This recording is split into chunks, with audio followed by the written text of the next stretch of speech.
행복의 문을 여는 청해문교회 토요일 매일 큐티 시간입니다. 주사랑 놀라운 그 사랑 찬양 드리시겠습니다.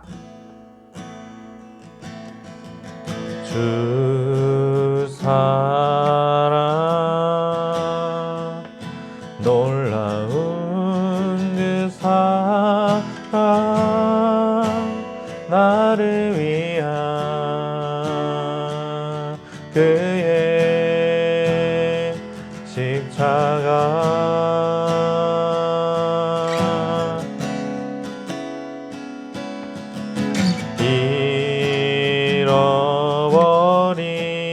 잃어버린 나를 찾아 이 땅 위에 오신 나의 예수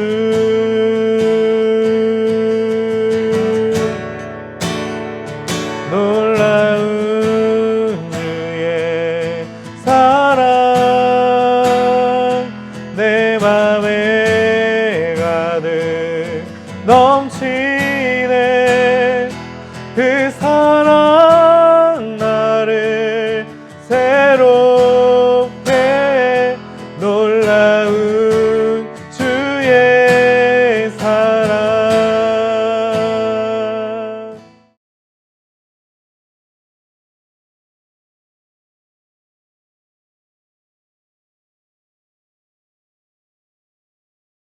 제38장.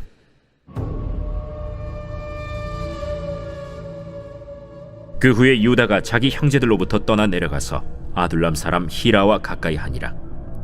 유다가 거기서 가나안 사람 수아라 하는 자의 딸을 보고 그를 데리고 동침하니 그가 임신하여 아들을 낳음에 유다가 그의 이름을 엘이라 하니라. 그가 다시 임신하여 아들을 낳고 그의 이름을 오난이라 하고 그가 또다시 아들을 낳고 그의 이름을 셀라라 하니라. 그가 셀라를 낳을 때 유다는 거십에 있었더라. 유다가 장자 엘을 위하여 아내를 데려오니 그의 이름은 다말이더라. 유다의 장자 엘이 여호와가 보시기에 악함으로 여호와께서 그를 죽이신지라. 유다가 오난에게 내 형수에게로 들어가서 남편의 아우된 본분을 행하여 내 형을 위하여 씨가 있게 하라. 오난이 그 씨가 자기 것이 되지 않을 줄 알므로 형수에게 들어갔을 때 그의 형에게 씨를 주지 아니하려고 땅에 설정하매 그 일이 여호와가 보시기에 악함으로 여호와께서 그도 죽이시니 유다가 그의 며느리 다말에게 이르되 수절하고 내 아버지 집에 있어 내 아들 셀라가 장성하기를 기다리라 하니 셀라도 그 형들같이 죽을까 염려함이라. 다말이 가서 그의 아버지 집에 있으니라. 얼마 후에 유다의 아내 수아의 딸이 죽은지라. 유다가 위로를 받은 후에 그의 친구 아둘람 사람 히라와 함께 딥나로 올라가서 자기의 양털 깎는 자에게 이르렀더니 어떤 사람이 다말에게 말하되 내 시아버지가 자기의 양털을 깎으려고 딥나에 올라왔다 한지라. 그가 그 과부의 의복을 벗고 너울로 얼굴을 가리고 몸을 휩싸고 딥나 길곁 에나임 문에 앉으니 이는 셀라가 장성함을 보았어도 자기를 그의 아내로 주지 않음으로 말미암음이라. 그가 얼굴을 가리었으므로 유다가 그를 보고 창녀로 여겨 길 곁으로 그에게 나아가 이르되 청하건대 나로 내게 들어가게 하라 하니 그의 며느리인 줄을 알지 못하였음이라.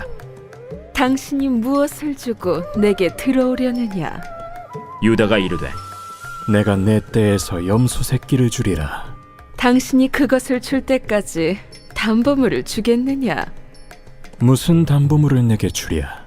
당신의 도장과 그 끈과 당신의 손에 있는 지팡이로 하라. 유다가 그것들을 그에게 주고 그에게로 들어갔더니 그가 유다로 말미암아 임신하였더라. 그가 일어나 떠나가서 그 너울을 벗고 과부의 의복을 도로 입으니라. 유다가 그 친구 아둘람 사람의 손에 부탁하여 염소 새끼를 보내고 그 여인의 손에서 담보물을 찾으려 하였으나 그가 그 여인을 찾지 못한지라. 그가 그곳 사람에게 물어 이르되 길 곁 에나임에 있던 창녀가 어디 있느냐? 그들이 이르되 여기는 창녀가 없느니라. 그가 유다에게로 돌아와 이르되 내가 그를 찾지 못하였고 그곳 사람도 이르기를 거기에는 창녀가 없다 하더이다. 그로 그것을 가지게 두라. 우리가 부끄러움을 당할까 하노라. 내가 이 염소 새끼를 보냈으나 그대가 그를 찾지 못하였느니라. 석 달쯤 후에 어떤 사람이 유다에게 일러 말하되 내 며느리 다말이 행음하였고 그 행음함으로 말미암아 임신하였느니라. 그를 끌어내어 불사르라. 여인이 끌려나갈 때 사람을 보내어 시아버지에게 이르되 이 물건 임자로 말미암아 임신하였나이다. 청하건대 보소서.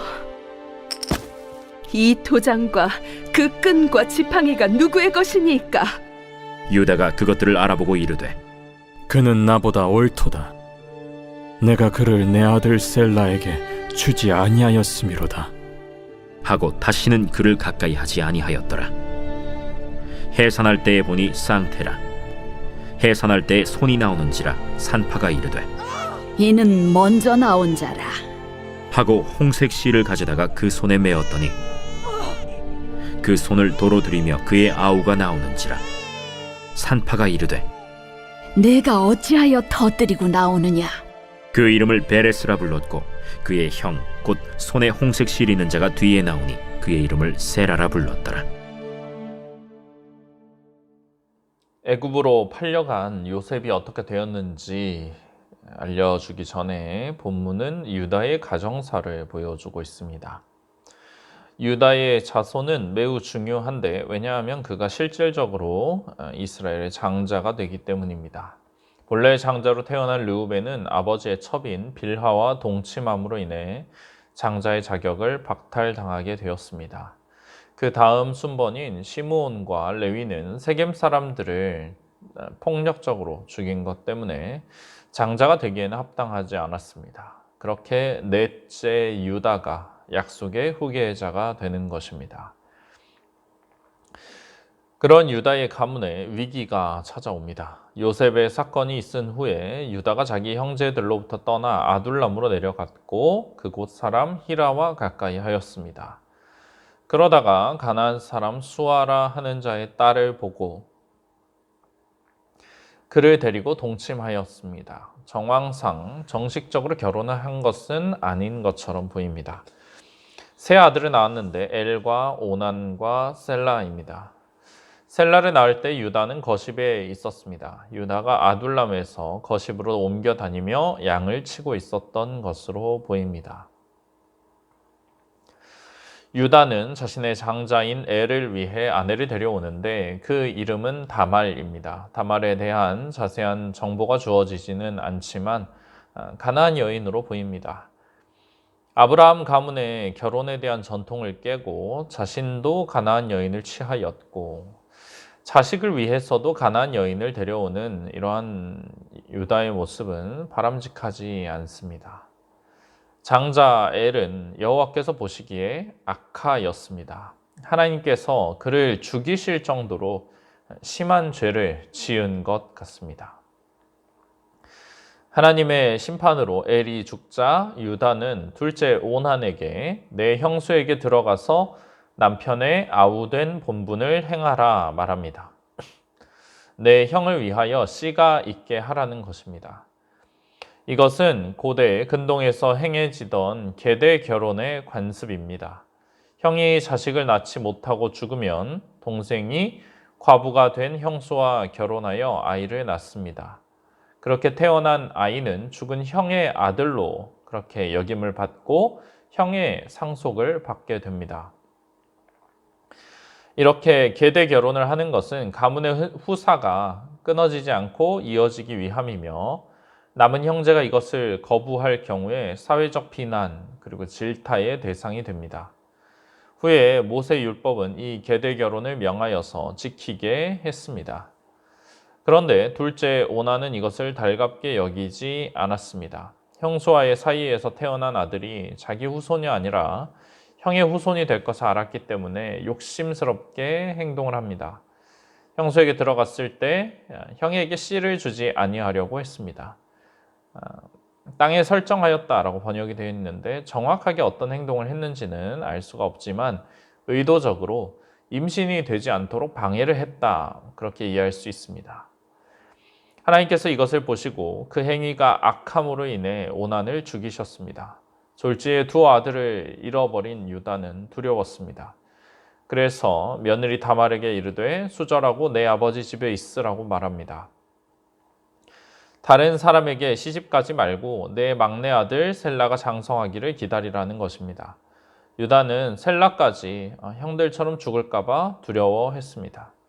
다말은 아버지 집에 머물러 있었고 셀라가 장성했음에도 유다는 그를 다말에게 주지 않았습니다.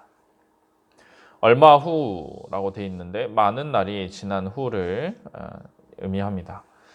적지 않은 시간이 지난 뒤에 유다의 아내 수아의 딸이 죽었습니다. 아내를 잃은 슬픔에서 회복이 된 이후 유다는 친구 아둘람 사람 히라와 함께 딥나로 올라갑니다. 양털 깎는 때가 되었기 때문이었습니다.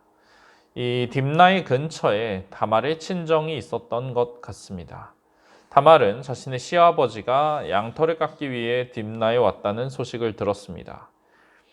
그리고는 과감한 행동을 합니다. 평소에 입던 과부의 의복을 벗습니다. 당시 과부들이 자신이 과부임을 표현하는 그런 의복을 입었던 것 같습니다. 다말은 대신 너울로 자신의 얼굴을 가리고 몸을 휩싸고 딥나 길곁 에나임 문에 앉았습니다. 시아버지가 자신에게 아들을 줄 생각이 없다는 걸 알았기 때문에 시아버지를 유혹하려 한 것입니다. 다말의 복장은 당시 창녀들이 하던 의복과 비슷했습니다. 스스로를 창녀로 가장한 것입니다. 성문 곁에 앉았다는 것은 지나가는 사람에게 호객 행위를 하는 것입니다. 다말의 목표는 유다 한 사람뿐입니다. 다말을 본 유다는 그녀를 알아보지 못하고 창녀라고 생각했습니다. 그리고는 나로 내게 들어가게 하라 말합니다. 양털 깎는 때 축제가 일어나고 포도주도 많이 마시게 됩니다. 한껏 들뜬 마음에 유다는 유혹에 넘어갔습니다. 대가로 무엇을 주겠냐는 다말의 말에 유다는 후에 자기 떼에서 염소 새끼를 보내겠다 말합니다. 그러자 다말은 그것을 받기까지 담보물을 달라고 요청하고 도장과 끈과 지팡이를 주라 합니다. 이것들은 그 주인이 유다라는 것을 확실하게 드러내는 물건들입니다. 유다는 담보물을 맡기고 다말에게 들어갔고 다말은 유다로 말미암아 임신합니다. 이후 다말은 다시 아버지 집으로 돌아가서 너울을 벗고 도로 과부의 의복을 입었습니다. 아무 일도 없었던 것처럼 말입니다. 뒤에 유다는 친구 아둘람 사람에게 부탁하여 염소 새끼를 보내고 담보물을 되찾으려 하였지만 다말은 이미 사라진 후였습니다. 그곳 사람에게 물어보아도 여기는 창녀가 없다는 대답만 돌아왔습니다. 이 소식을 들은 유다는 담보물을 포기하고 이를 덮으려 합니다. 괜히 그걸 찾겠다고 들쑤시고 다니다가 부끄러움을 당할까 하였기 때문입니다. 자신은 염소 새끼를 보냈지만 여자가 자리를 떠났기 때문에 책임은 다했다는 것입니다. 석 달쯤 시간이 지난 후에 어떤 사람이 유다에게 당신의 며느리 다말이 행음하였고 그로 인해 임신하였다고 말합니다. 행음하였다는 것은 매춘을 하였다는 뜻입니다. 이 말을 들은 유다는 화를 내고 그를 끌어내어 불사르라 말합니다. 유다가 이처럼 분노한 것은 다말이 유다의 집안에 속한 여인이며 가문의 대를 이을 후사를 낳아야 하기 때문입니다. 그가 약속대로 셀라를 주지는 않았지만 다말의 이러한 행태가 알려지게 되면 유다의 가문은 망신거리가 됩니다. 그래서 잔혹하게 다말을 벌하라고 말하는 것입니다. 끌려나갈 때 다말은 사람을 보내어서 유다에게 이 도장과 끈과 지팡이가 누구의 것이냐, 이 물건의 주인으로 인해 내가 임신하였다라고 전하게 합니다. 이것을 듣고 본 유다는 자신의 잘못을 깨닫습니다. 자신이 아들을 보내지 않았기 때문에 이렇게 되었다는 것입니다. 그러면서 유다는 다말에게 죄를 묻지 않습니다. 유다가 여러 잘못을 저질렀지만 그에게서 높이 평가할 만한 점은 이것입니다. 자신이 책임을 지겠다는 자세입니다. 자기 죄를 인정하는 사람, 변명하지 않고 죄를 고백하고 용서를 구하는 그런 사람, 하나님께서는 그런 사람을 기뻐하십니다. 죄가 전혀 없으면 좋겠지만 그럴 수 없는 것이 우리 인간의 연약함입니다. 그 죄에도 불구하고 자신이 책임을 지겠다. 내 죄에 대한 그 잘못된 그 영향들을 내가 감당하겠다라는 그러한 용기 있는 자세, 그것을 하나님이 높이 평가하십니다. 다말은 쌍둥이를 낳습니다. 해산할 때에 손이 먼저 나왔는데 산파는 홍색 실을 가져다가 그 손에 메었습니다. 그런데 그 손이 도로 들어가고 아우가 나왔습니다. 산파는 그가 터뜨리고 나왔다라는 뜻으로 이름을 베레스라고 부릅니다. 형은 이름을 세라라고 불렀습니다. 쌍둥이가 먼저 나오기 위해 싸우는 모습은 야곱과 에서를 떠올리게 합니다. 그리고 결국 동생인 베레스가 유다 지파의 우두머리가 되고 후에 다윗의 조상이 되며 또 더 나아가 예수님의 조상이 되게 됩니다. 죄가 죄를 낳던 유다 집안, 형이 악하고 동생도 악하고 시아버지도 악을 행하고 며느리도 악을 저지르던 이 집안에서 유다의 용기 있는 결단으로 인해 그 연쇄가 끊어지고 결국 그 모든 일 후에도 족보가 이어지는 것, 그리고 메시아께서 그 가운데 나시는 것, 이런 것을 보게 됩니다. 세상의 관점으로 볼 때는 그 족보가 깨끗하지만은 않아 보이지만 하나님께서는 이처럼 우리의 죄를 용서하시고 놀라운 일을 이루시는 분입니다. 하나님 앞에 그런 우리는 믿음으로 나아가야 할 것입니다. 우리가 혹 죄를 지었다면 그 죄를 고백하고 용서를 받으며 하나님께서 행하실, 완전히 회복시키실 그런 아름다운 역사를 기대해야 할 것입니다. 주신 말씀을 기억하며 주님 앞에 나아가시겠습니다.